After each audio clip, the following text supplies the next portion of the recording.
Guys, I figured it out. All you need to do to find love is get a dragon. And then just take him on a ride. That was it. It was right in front of our faces the whole time.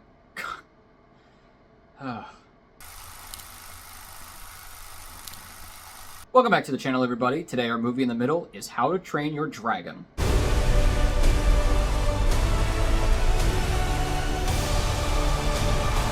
How to Train Your Dragon is the live-action remake of the 2010 DreamWorks movie following wimpy Viking Hiccup as he befriends a dragon, much to the dismay of his village who kills them. It stars Mason Thames, Nico Parker, Nick Frost, and Gerard Butler. So I finally saw the original trilogy of How to Train Your Dragon, which I had always heard was just amazing. Even for DreamWorks, it was amazing. And I gotta be honest, I don't know how I slept on this trilogy, because holy crap, it's so good. They actually care about characters and character arcs and story, and it's just like good. I was really surprised. All three of them are emotional, they're epic. I mean, they're good for, especially for kids' movies, they are genuinely very well done. Now, I do at some point want to do a How to Train Your Dragon trilogy video talking about all of them, because there's way too much from all of them to be able to talk about here and go into the live action and all of that. And they already have the second live action remake scheduled to be done, and they're already, I think, shooting it. So I will do a video on that before that one comes out. But let's get into talking about this one, because I have a lot of thoughts. Now, before I actually start talking about it, there's something that I want to bring up.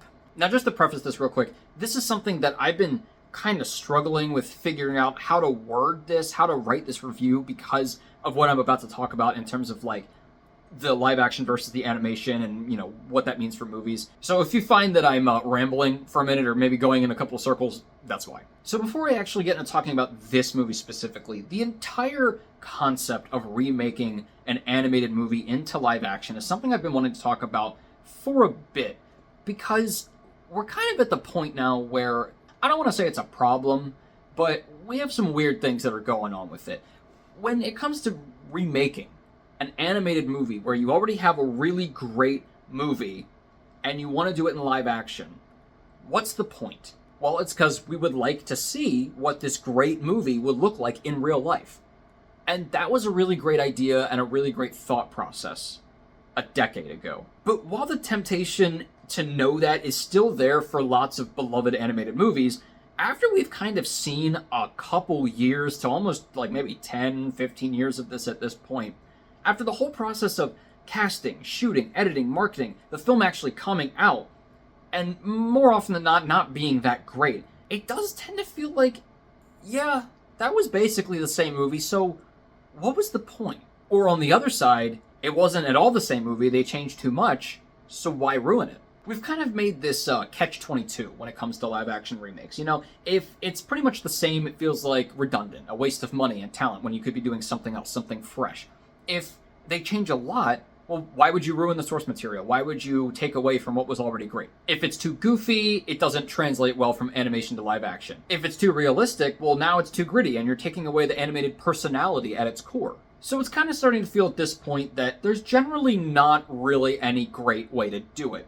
So why do them at all? Only a few have really done it okay to pretty well. So going into the live action How to Train Your Dragon, when I saw this trailer, my first thought was, this looks so good. And it looks incredibly accurate, which I'm happy about. On the flip side of that same coin, it looks exactly the same. So why are we doing it? It just sucked, because I was left with this feeling of, this looks incredibly impressive, and also, what's the point? So going into the actual movie, I cannot tell you why, but this worked so well. So before I get into the highs, I just want to mention, again, it feels weird reviewing this movie because it's so similar to the original. It's basically like I'm reviewing both at the same time, and I'm not really so much reviewing the movie as I am how well it adapted the other movie that it basically is. You know what I'm saying? So I was having kind of a struggle with figuring out how to word all of this, because it's really weird. And it would be so much easier if it just sucked and I could be like, well, it wasn't a good adaptation, let's just stop doing these. But it was good. So now I have to figure out what that means. So all the highs. The cinematography is stellar. They did not have to go this hard with a lot of these shots. That it's been a minute since I've seen the original, but I'm pretty sure some of them are either directly taken from the animated or completely new.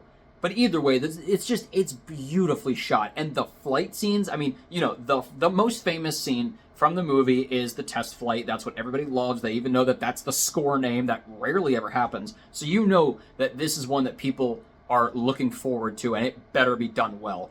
And it is one of the best flying sequences in movies I've ever seen, because it's so realistic and high speed, and it feels like you're really flying. It's like they're shaking, but it's not like disorienting. Like you still know what's going on.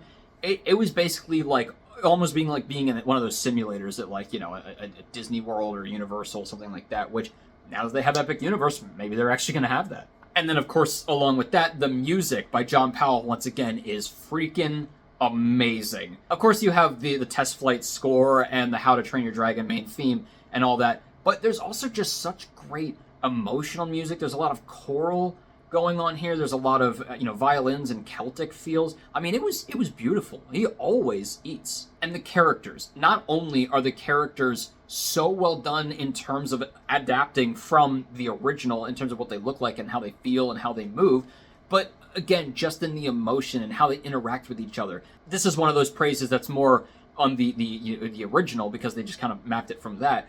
But I just love so much how the communication is in this movie, how people interact with each other and learn from each other and have character arcs and growth. It's beautifully done. Basically what I'm saying is this movie took that weird concept of how do you have a live action movie that feels like its animated counterpart but isn't too live action, and they blended it together almost seamlessly.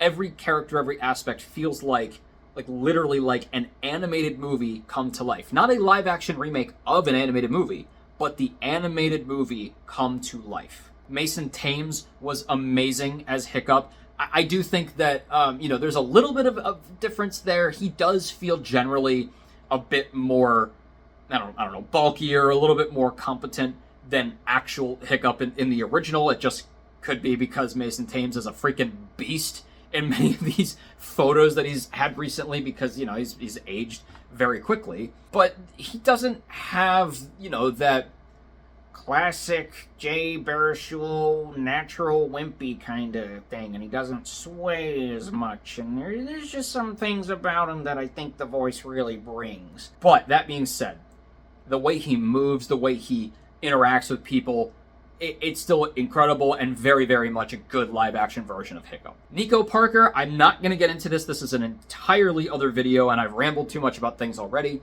Yes, it is a casting that is a different ethnicity and race from the original Astrid. I get it. For me, just for the purposes of this video, she was so good and worked very well, and I will be honest with you, even in her looks, obviously she's not white, but even in her looks, she did remind me in parts of Astrid. And she did an amazing job with this character who is so ingrained in what she's supposed to do and be the best at it, and then has her world changed.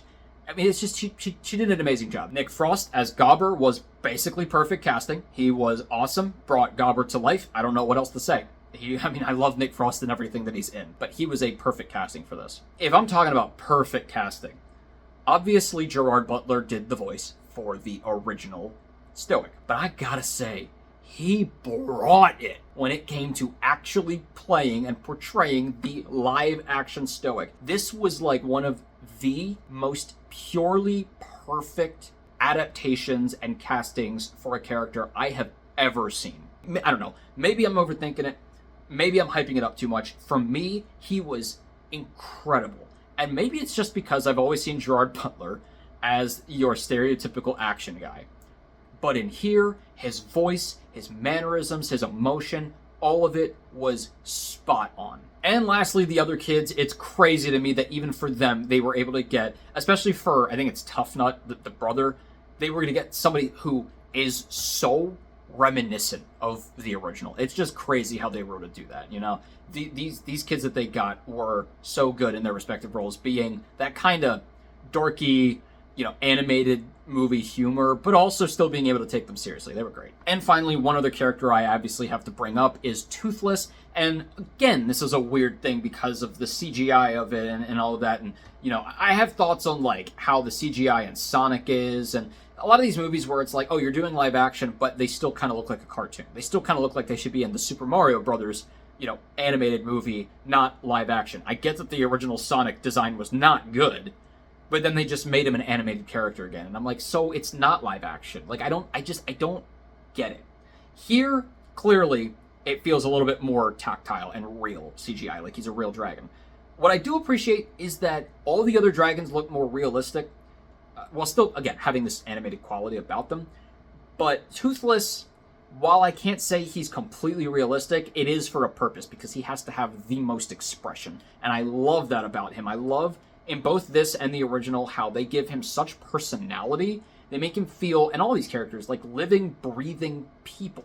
My only middle is something that neither movie really can, I don't want to say control, but it's almost impossible for them to do. And I'm really, because it's such on a high bar, I'm really nitpicking. And there's a couple moments in both of these movies where things happen, I think, a little too quickly, you know, like character arcs, which are generally pretty good. I'm not, you know, downing on the character arcs or anything. They're great. But some of them just happen a little too quickly, like Astrid. You know, it's like, this has been her entire life, her entire childhood. She goes on one dragon flight, and yes, there was a lot of things about that, and, you know, she had to come to terms with it very quickly. It still feels like it was a little too quick, you know, like, I've seen this thing about Zuko where even if he gets confronted with something that changes his perspective, he doesn't change right away. It's like, okay, that was a good starting point, but it still takes him a while. Obviously, this movie doesn't have the time to be able to do what a TV show can do. The other thing is, like, you know, it takes Hiccup and Toothless so long to develop that bond, and it is paced perfectly. The editing in this movie is also very, very well done. But it's paced perfectly in both stories. But then at the end, all the other kids are able to just, like, connect with their dragons and tame them very quickly. And again, it's not something the movie can really control. But from a friend of mine, I heard, she's a kind of a How to Train Your Dragon aficionado, she said that apparently one of the TV shows, which I did not know existed, is about that specifically. So, you know, I'll give it the benefit of the doubt on there. But overall, this worked for me. I loved this movie. And again, I mean, if you're going into it not having seen the original, then yeah, just as its own movie, it's like, yeah, this is incredible still. I mean, they just did such a good job. But it's just, it feels like a paradox to be like, this was good because the original was good, but it's adapting this and this is its own movie and this was good. It's weird. That being said, both movies care so much about story and characters just as much as plot, which does not always happen. It's a basic story, but it shows that stories that are basic but done with heart work because it's so satisfyingly done in many, many ways, in the emotion, in plot points, in action, everything. Now, they've already greenlit the second, so I absolutely want to do a video on the original trilogy in more depth about the characters and the story that I don't have time for here. But in regard to this specific adaptation, it's the rare exception. It's a very weird conflict we've got going on here in how to review these movies, but for whatever reason, this movie very much worked for me. I'm going to give How to Train Your Dragon 2025 a 4 out of 4. So guys, let me know what you thought of How to Train Your Dragon. How does it compare to the originals for you? Did you think they adapted it well? What are your thoughts on all of this, you know, this weird conflict that I have here? And also, you know, I'm thinking if we want to do more live actions in the future, like, let me know if you think we should, like, live action remakes of these things. But if we want to do those, we can. But for a lot of them, if we just want to know, oh, how would it have looked?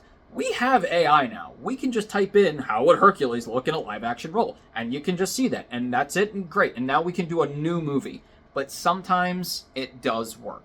I don't know what it is about this one, but it did. So let me know all your thoughts on that. And as always, keep your hopes high, your stress low, and movies right in the middle.